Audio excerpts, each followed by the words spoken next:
Colin Powell says he no longer considers himself a Republican. Former Secretary of State Colin Powell said Sunday he is no longer a Republican following the deadly insurrection at the U.S. Capitol, incited by President Donald Trump, and criticized the party for supporting his behavior.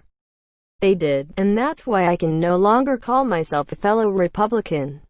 I'm not a fellow of anything right now. I'm just a citizen who has voted Republican, voted Democrat throughout my entire career. And right now I'm just watching my country and not concerned with parties," he told CNN's Fareed Zakaria on GPS. The announcement by Powell, a grandee of the Republican Party who served in multiple administrations and at one point was considered a potential presidential nominee, underscores the ongoing estrangement of the so-called establishment wing of the GOP from its modern direction under Trump. The first black Secretary of State and chairman of the Joint Chiefs of Staff has long criticized Trump and voted for President-elect Joe Biden in the 2020 election after voting against Trump in 2016. He has criticized Republicans for not condemning Trump in the past and admonished them on Sunday for putting political interests ahead of the interests of Americans. They should have known better. But they were so taken by their political standing and how none of them wanted to put themselves at political risk. They would not stand up and tell the truth or stand up and criticize him or criticize others, Powell told Zakaria. And that's what we need. We need people who will speak the truth, who remember that they are here for our fellow citizens. They're here for our country. They are not here simply to be re-elected again.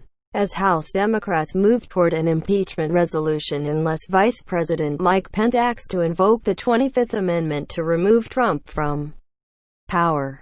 Powell said he would back a Senate conviction if he were serving in the chamber. "I would have done it last time if I had the opportunity," he said, referring to the effort to remove Trump from office following the Ukraine scandal. Biden announces vaccination plan, economic rescue package. In evening address, President-elect Joe Biden announced his vaccination and economic rescue legislative package, an ambitious $1.9 trillion proposal focused on stimulus amid the continued COVID-19 pandemic that has gripped the country for nearly a year. "My fellow Americans, the decisions we make in the next few weeks and months are going to determine whether we thrive in a way that benefits all Americans, or that we stay stuck in a place where those at the top do great while economic growth for most everyone else is just a spectator sport, and where American prospects dim, not brighten," Biden said in his remarks Thursday night announcing the policy. In a call with reporters ahead of the president-elect's remarks, senior Biden transition officials previewed the details of what will be one of his first major legislative pushes upon taking office to try to get a handle on the health crisis, an effort that would one of the largest and most expensive economic stimulus packages in U.S. history if passed. "We're at a very precarious moment for our economy. We're still down 10 million jobs from where we were when this pandemic hit. And we saw in December that the economy lost jobs for the first time since the spring," one official said, underscoring the need for immediate economic action. Biden's plan would dedicate more than $1 trillion of the $1.9 trillion price tag for direct stimulus, officials said, while $400 billion would go toward COVID-related projects, including the nationwide vaccination program, and $440 billion toward relief for communities and businesses.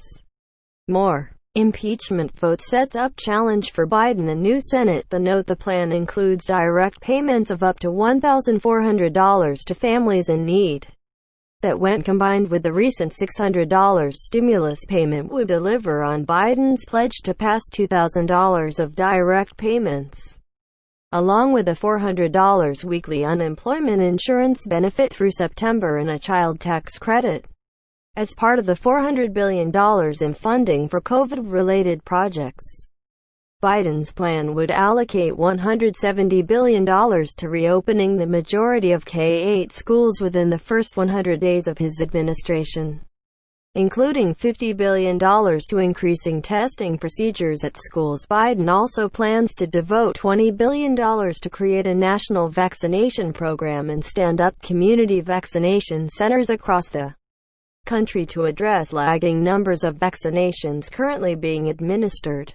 Advisors stress they are still confident they will deliver on Biden's promise to have 100 million shots of the COVID vaccine in the arms of Americans in his first 100 days in office. Despite current delays, we'd have had sort of uneven cooperation, if you will, from the Trump administration. And I think it's clear that what we're inheriting from the Trump administration is much worse than we could have imagined.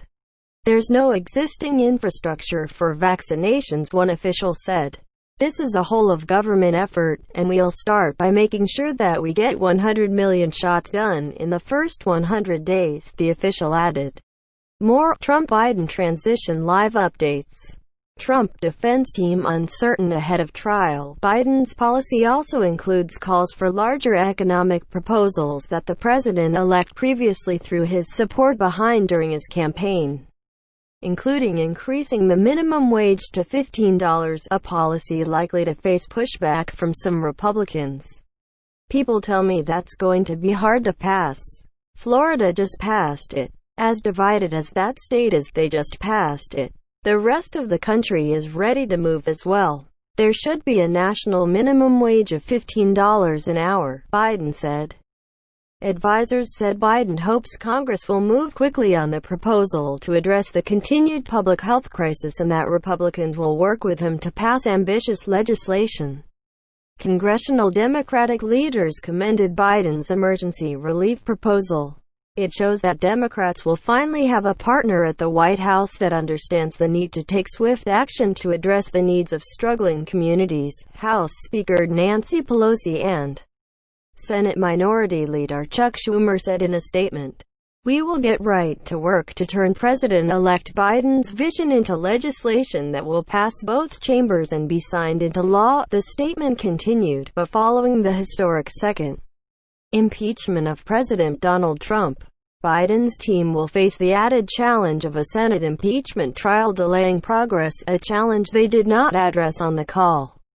Biden has said he would like to see the Senate move forward with a bifurcated day to address both the trial and his agenda as well as approving key cabinet nominees, particularly for national security posts.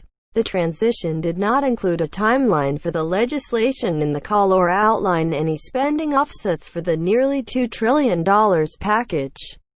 I know what I just described does not come cheaply, but failure to do so will cost us dearly. The consensus among leading economists is we simply cannot afford not to do what I'm proposing.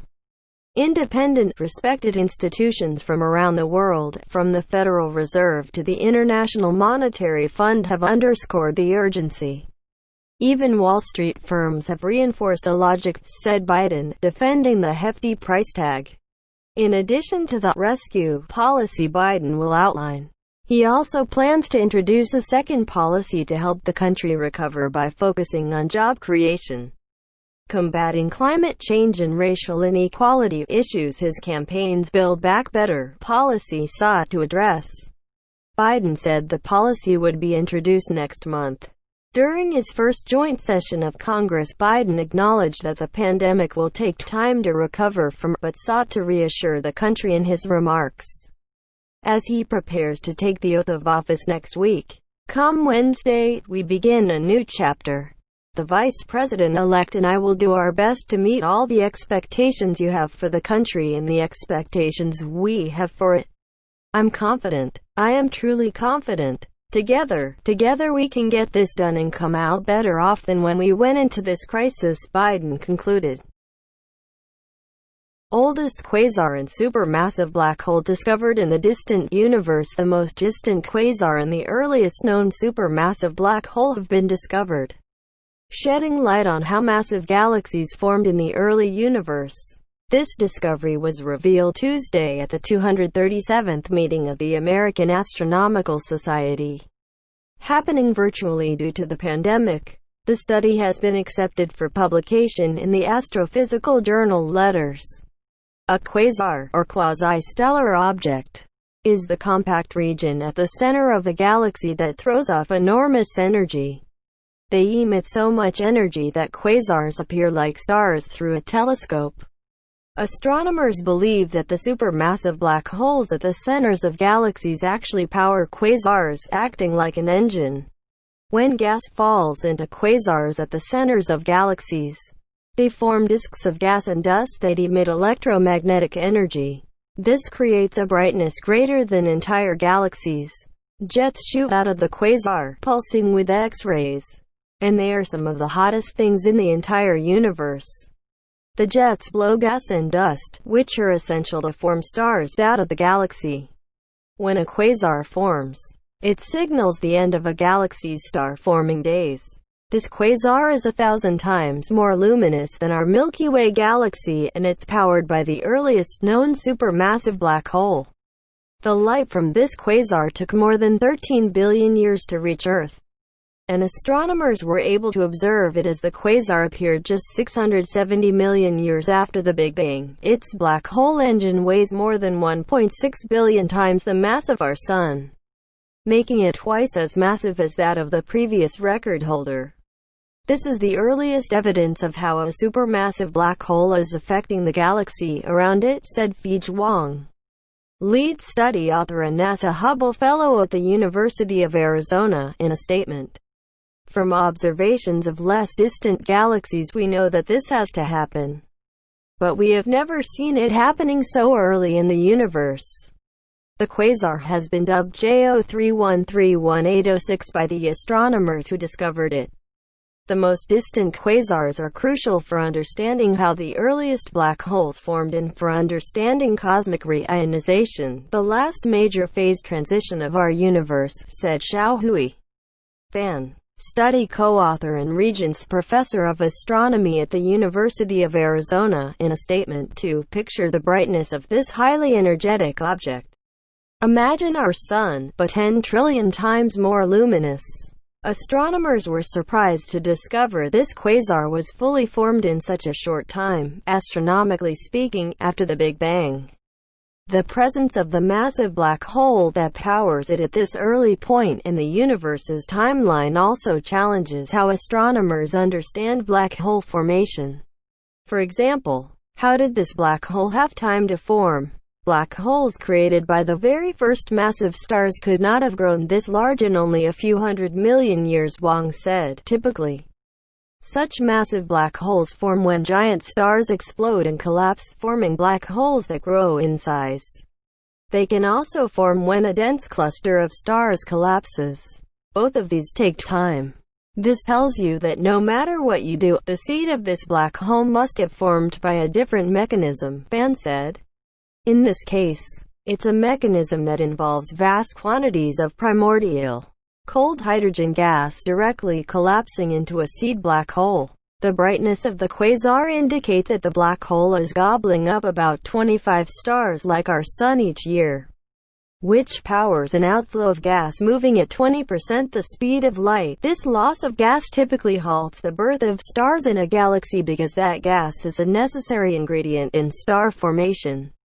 We think those supermassive black holes were the reason why many of the big galaxies stopped forming stars at some point, Fan said. Ultimately, the black hole will eventually run out of food, stunting its growth, Fan said. Multiple telescopes were used in the discovery and astronomers are eager to observe it more in the future. The galaxy that hosts the quasar is rapidly producing stars at a rate that is 200 times faster than the Milky Way. This would be a great target to investigate the formation of the earliest supermassive black holes, Wang said. We also hope to learn more about the effect of quasar outflows on their host galaxy, as well as to learn how the most massive galaxies formed in the early universe. False equivalency between Black Lives Matter and Capitol siege, experts.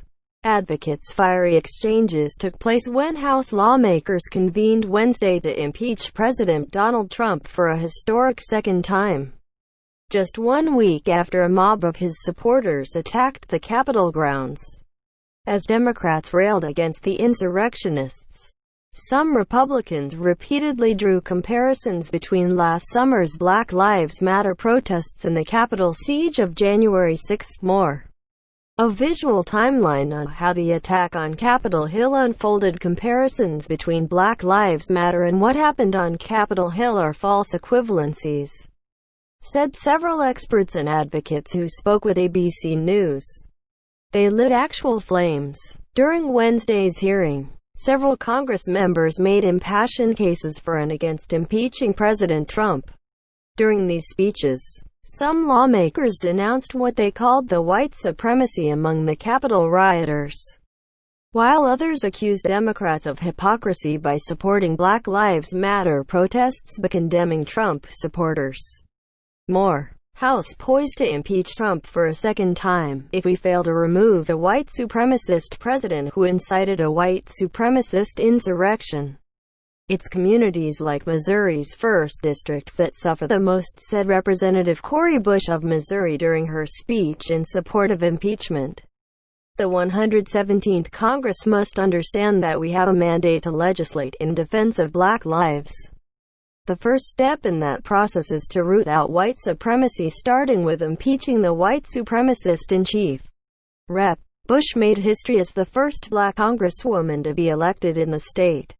Missouri's 1st District has a majority Black population and usually leans blue, according to an election website. In her speech during the hearing, Representative Maxine Waters DeCalif condemned the president for radicalizing his supporters and inciting them to willingly join with white supremacists, neo-Nazis and paramilitary extremists in a siege of the United States Capitol building. In a video statement released following the vote, the president condemned last week's violence, but did not take responsibility for his role in the events. In the past, the president has denied accusations of racism. During the final presidential debate on October 22, when moderator Kristen Welker asked the president about racial strife and hate in America, he answered by saying he is the least racist person in this room, instead of rebuking the president for any role in inciting the riot. Some Republicans drew comparisons between the Capitol siege and the Black Lives Matter protests that swept across the nation last year following the deaths of George Floyd, Breonna Taylor and several victims of police brutality. More. Black Lives Matter, a movement in photos. Republican Representative Matt Gaetz of Florida defended Trump, saying, "Some have cited the metaphor that the president lit the flames. Well, they lit actual flames," accusing Democrats of enabling civil unrest that ensued in some cities during the BLM protests. The unrest in some cities after some Black Lives Matter protests included vandalism and looting. However, many of these events were rooted in confrontations with police after peaceful protesters left. The vast majority of demonstrations were peaceful, and leading BLM activists repeatedly distanced themselves from agent provocateurs and instigators.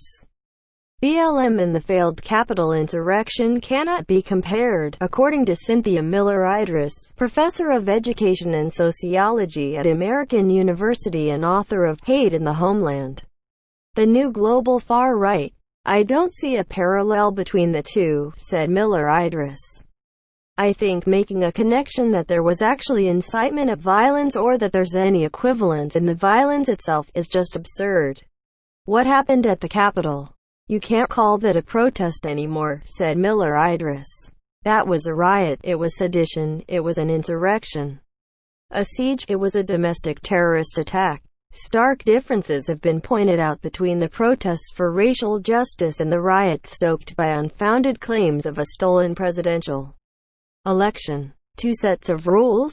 The majority white Stop the Steal mob that stormed the nation's Capitol building was a mix of several right-wing extremist groups, according to Larry Rosenthal, chair and lead researcher of the Berkeley Center for Right-Wing Studies.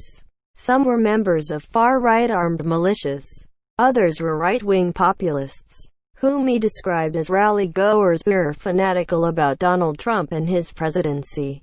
Rosenthal also described two subsets with the extremist groups: One is comprised of anti-government militias, whom he referred to as people who don't recognize the legitimacy of government on both state and local levels and often deem themselves sovereign citizens.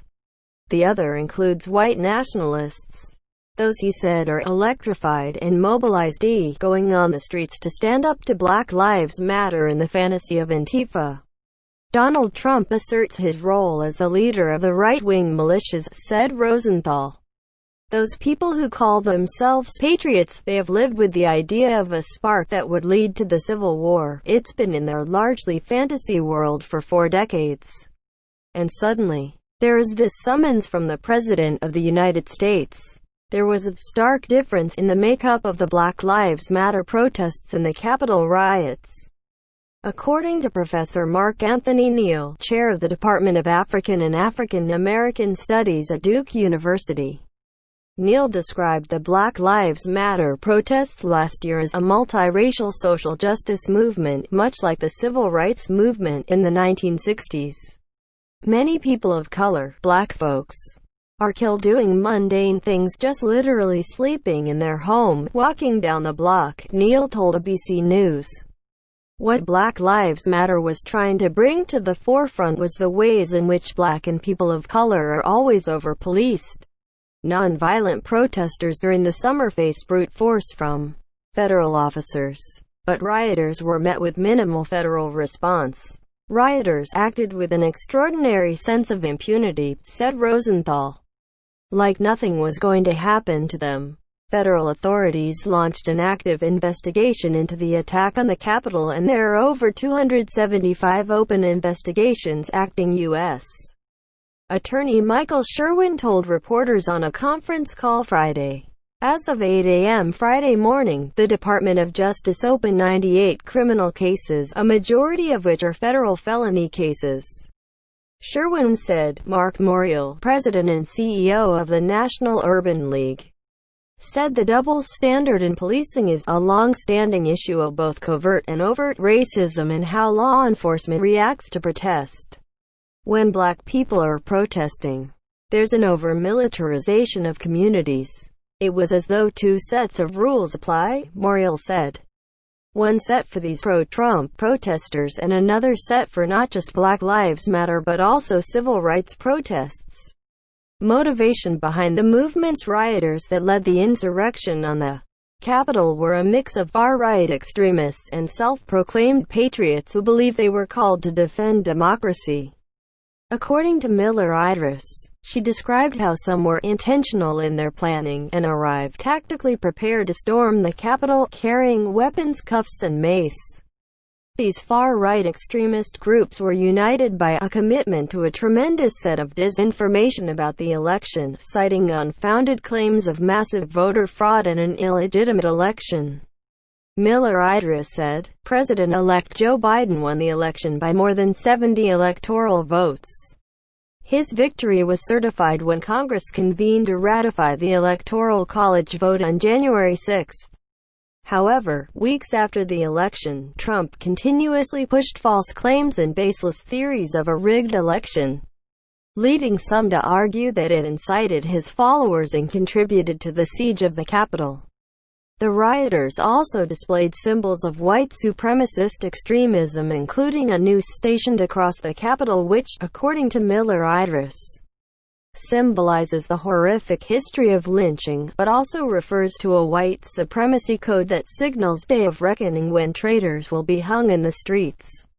These groups were motivated by a sense of threat. Miller Idris said, a precarity, or fear of something being taken away, they believed they deserve is what signaled the attacks on the Capitol, which she said is different from disenfranchisement felt by those supporting Black Lives Matter.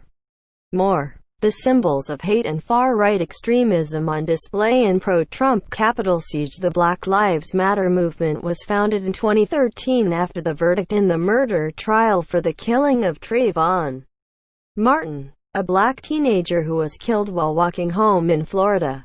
Amid a racial reckoning in 2028, BLM protests across the country fought against racial injustice, police brutality and advocated for numerous black Americans that had been violently killed. Neal said it's important to make the distinction between the Black Lives Matter movement and the Capitol siege. One movement, in the case of Black Lives Matter, is really a critique, an attempt to undermine white supremacy. In the latter case, what happened at the Capitol in January was an attempt to buttress white supremacy.